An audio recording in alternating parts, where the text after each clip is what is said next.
Dans cette vidéo, on va parler de comment créer du contenu qui va littéralement scotcher votre audience, qui va vous permettre sur 10 personnes qui regardent une de vos vidéos, de faire en sorte que 2 à 3 personnes au moins se disent « Ok, j'ai envie de m'abonner, j'ai envie d'aller plus loin, j'ai envie de voir ce que cette personne va me proposer ».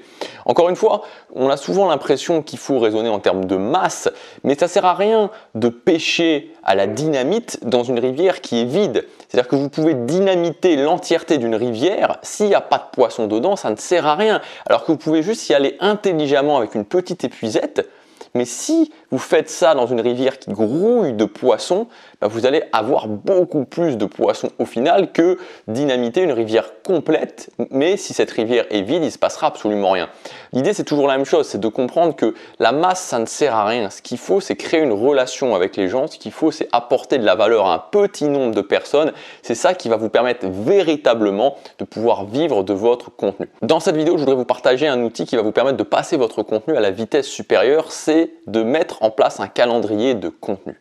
Un calendrier de contenu, c'est génial parce que non seulement ça va jouer sur les idées, c'est-à-dire que vous allez sortir de ce syndrome où on se dit « Ok, bon alors mathématiques, elle parle de ça, bon d'accord, je parle de développement personnel, ou je parle de se sentir bien dans sa vie, ou je parle de marketing, d'accord, de quoi, qu'est-ce que je vais avoir comme idée aujourd'hui? De quoi je pourrais bien parler ?»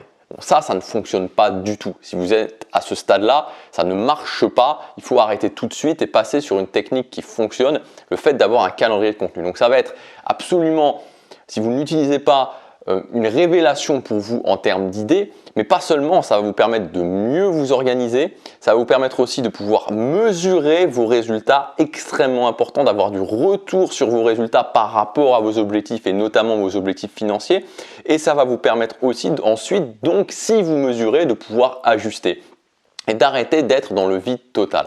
Donc on va voir ensemble aujourd'hui comment on va pouvoir mettre en place ce calendrier de contenu. Donc moi, les calendriers de contenu, j'aime bien les faire sur 12 semaines.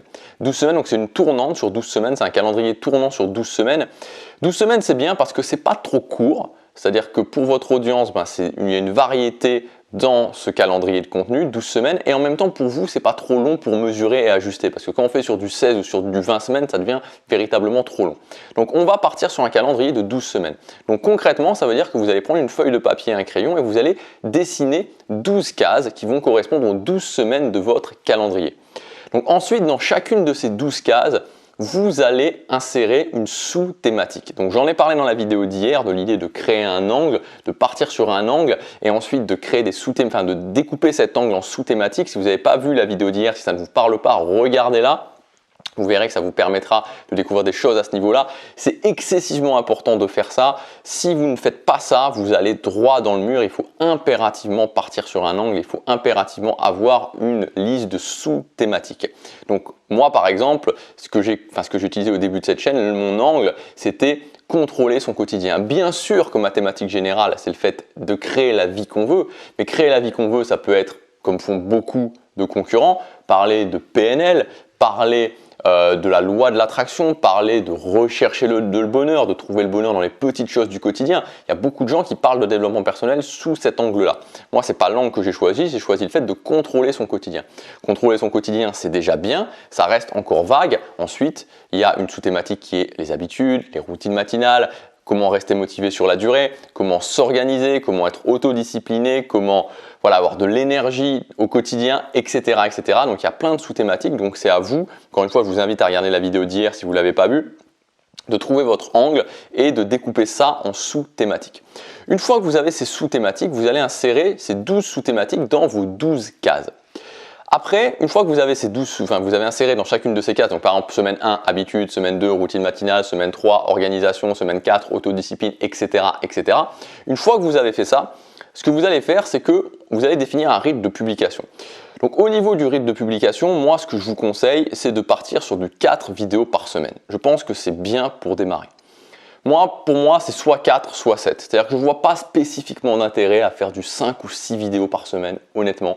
Je ne vois pas beaucoup d'intérêt parce qu'au final, soit vous choisissez d'être vraiment présent quotidiennement pour votre audience Et c'est bien de faire ça, franchement c'est très bien de faire ça, moi ça m'a beaucoup aidé. Il y en a très peu qui le font, il y en a très peu qui disent que c'est pas efficace, c'est faux, c'est très faux de dire ça, c'est très efficace.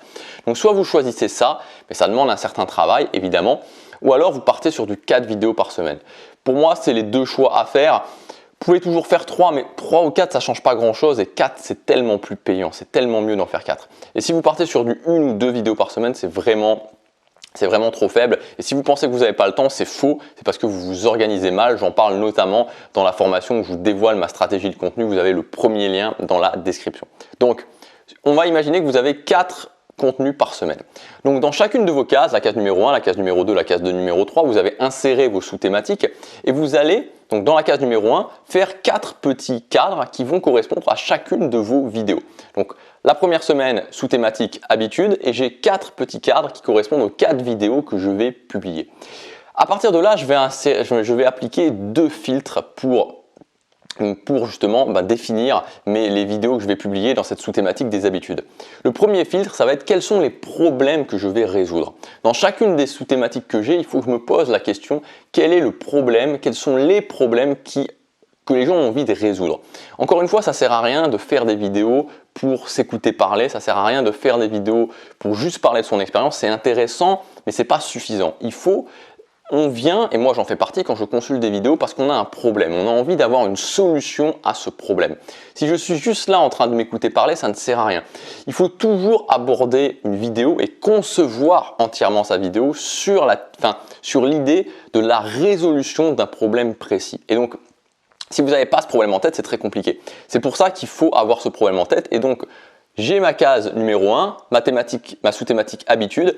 Problème numéro 1 pour la vidéo numéro 1, problème numéro 2 pour la vidéo numéro 2, problème numéro 3 pour la vidéo numéro 3 et problème numéro 4 pour la vidéo numéro 4. Ça va être la base de la façon dont je vais faire mon contenu. Et ensuite, le deuxième filtre que je vais appliquer, ça va être pour chacune de ces vidéos, pour chacun de ces 4 cadres à l'intérieur d'une sous-thématique, je vais prendre un plan de contenu précis. Il y a différents types de plans de contenu. Ça peut être le plan de contenu astuce, vous allez donner une astuce, le plan de contenu tutoriel, ça peut être un plan de contenu plus orienté sur la motivation, ça va être plus un plan de contenu, on va dire prise de conscience, nouvelle idée, où vous allez partager une nouvelle idée à quelqu'un, ça va plus être un plan de contenu qui va être orienté pour un appel à l'action, pour pousser un appel à l'action. Il y a différents types de plans de contenu. Et le fait de partir sur un problème et d'avoir un plan de contenu précis va vous permettre d'orienter vos idées et d'orienter aussi votre contenu. À un moment de la semaine, vous allez pouvoir dire « Ok, là, je vais chercher plus à motiver mon audience ». À un moment de la semaine, vous allez plus chercher à dire « Ok, je vais essayer de transmettre une idée précise à mon audience pour qu'il y ait vraiment un switch mental ».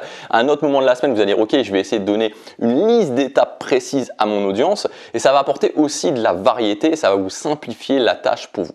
Donc, un plan de contenu, qu'est-ce que ça peut être? Si je prends un plan de contenu basique, ça va être, ok, je commence par un problème.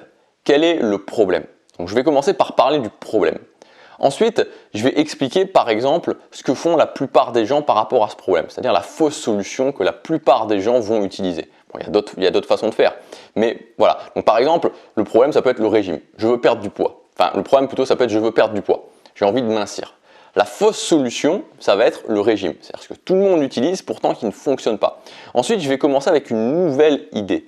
Je vais amener une nouvelle idée. Donc là, la nouvelle idée, c'est très simple. Ça veut dire, ok, au lieu d'essayer de me restreindre, c'est-à-dire de faire un régime qui fondamentalement est le fait de se restreindre pendant une certaine période de temps et ensuite de repartir comme avant, ce qui fait que je vais me restreindre, je vais souffrir et après je repars comme avant, je vais regrossir et revoir de nouveau les résultats que j'ai eu avant. Je vais changer ma façon de faire. Je vais me dire non, je ne fais plus de régime. Ce que je vais faire, c'est que je vais modifier définitivement mon alimentation. Je vais commencer à manger sainement. Il n'y aura pas un début et une fin dans 10 semaines ou 20 semaines comme on peut faire sur un régime. Non, c'est terminé. C'est-à-dire que ce que je faisais avant est terminé.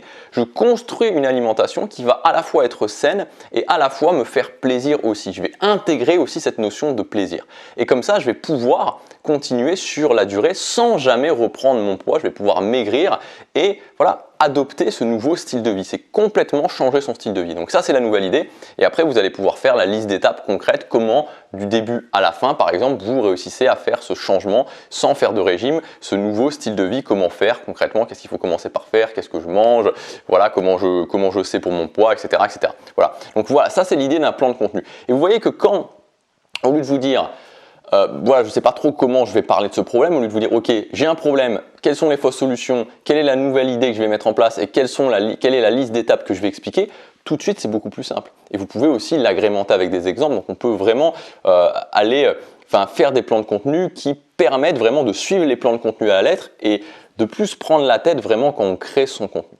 Voilà, donc ça c'est les étapes pour mettre en place un premier calendrier de contenu qui va vous permettre de, premièrement, vraiment d'avoir toujours des nouvelles idées. Parce que je ne sais pas si vous voyez la différence quand même entre quelqu'un qui va se dire ok, aujourd'hui, ou même si vous prenez une semaine d'avance, de quoi je vais parler la semaine prochaine, je parle de ça ou je parle de ça, voilà, concrètement ça ne fonctionne pas. Et quelqu'un qui va se dire ok, cette semaine, je parle d'habitude. Le premier problème que je vais résoudre, c'est comment réussir à tenir les 30 premiers jours avec ce plan de contenu-là où j'explique exactement étape par étape, non seulement pourquoi les gens ne réussissent pas et quelle méthode il faut appliquer pour tenir les 30 premiers jours sans que ce soit trop prise de tête. Voilà, il n'y a même plus besoin de penser en fait. Vous n'avez même plus besoin de penser. Vous avez juste à dérouler votre contenu. Et c'est comme ça qu'on peut faire du contenu sur le long terme, sinon on ne s'en sort pas. C'est à chaque fois on doit dire mais qu'est-ce que je vais dire aujourd'hui, c'est terrible. Donc mettez en place un calendrier de contenu pour les nouvelles idées, pour toujours avoir de nouvelles idées. C'est un des outils dont je vous parle notamment dans la formation pour avoir toujours de nouvelles idées. Et ensuite, tout simplement, ça va vous permettre de vous faciliter la vie aussi en termes d'organisation. Vous saurez ce que vous allez faire d'avance, vous allez pouvoir mesurer qu'est-ce qui fonctionne, quelles sous-thématiques fonctionnent, quelles sous-thématiques ne fonctionnent pas, quels sont les plans qui fonctionnent mieux, quels sont les plans qui fonctionnent moins bien, quels sont les problèmes où je sens qu'il y a vraiment un intérêt. Tout ça me donne des informations évidemment pour le contenu gratuit, mais aussi pour le contenu payant. Donc à partir de là, vous pouvez ensuite, une fois que vous avez mesuré, commencer à ajuster. Voilà, donc si vous êtes un futur créateur de contenu ou qu'actuellement vous avez un petit peu de mal par rapport à la création de contenu, mettez ça en place, ça fera une différence. Et si vous voulez aller plus loin, je vous rappelle que jusque demain soir, je dis pas de bêtises, c'est jusque demain soir, vous avez accès à ma formation où je vous dévoile ma stratégie de contenu, comment j'ai publié 1000 vidéos. On parlera de tous les outils pour avoir des nouvelles idées, je vous donnerai mon système complet à recopier. Il y aura bien plus que ça pour avoir toujours des nouvelles idées.